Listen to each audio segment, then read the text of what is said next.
God's plan A. He was to be obedient so Saul could bring forth Paul. That's why it was so important. Just think, if he had not done that, Ananias had to be used for this one assignment, and that was Saul. Paul could reach the people. He had to reach the people that was assigned to him to make the change. And this change is impacting us today. Well, Ananias' obedience is impacting us today.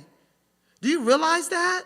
All the books that Paul wrote, because Ananias went to him as Saul, he affected a change. So don't take your assignment as something little. I might be sweeping the floor of the church. I might be cleaning the bathroom. You don't know the impact you have on people. Just doing what God has called you to do, just being obedient in your assignment. That's all God is asking of you. Be obedient in what he's called you to do. Nobody else's. Don't look, I want to be like her. I want to be this. I want to be that. I want to be a minister. I want to be an No, that might not be your calling. Do what's God's. We all have a part in this thing.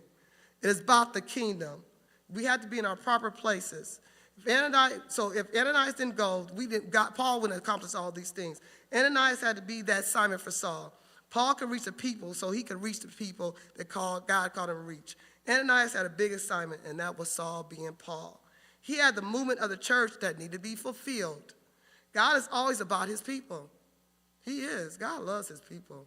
That's why he came down from heaven when he's being praised. Can you be praised 24/7 amongst the angels, and he came down to suffer for us?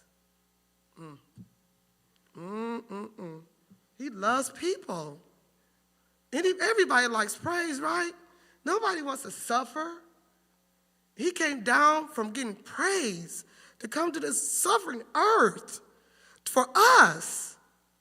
He did that. God is always about his people. When you see an assignment on someone, don't hinder them or try to put your foot on them either. Don't do that.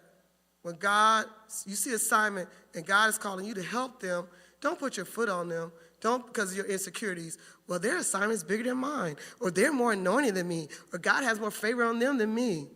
Don't do that. If you can't help somebody, get out the way. You're not going to be a blessing to this change that's about to take place. Get back out the way.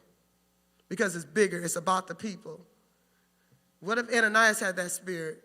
Paul's going to do greater works than me. What if he felt like that?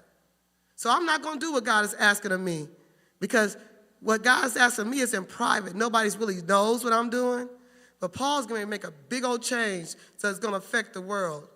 So I don't want to do that. He's going to be pumped up more than me. What if Ananias had that spirit? Don't have that spirit. Do your part in the assignment. And don't hinder anybody else from playing their part in the assignment. Ananias went into the house. He was willing. Although he had some fear and doubt, in verse 17, he called him Brother Saul. I loved when I saw that. In spite of what he knew about Saul's reputation, he knew him as Saul, but he called him Brother Saul.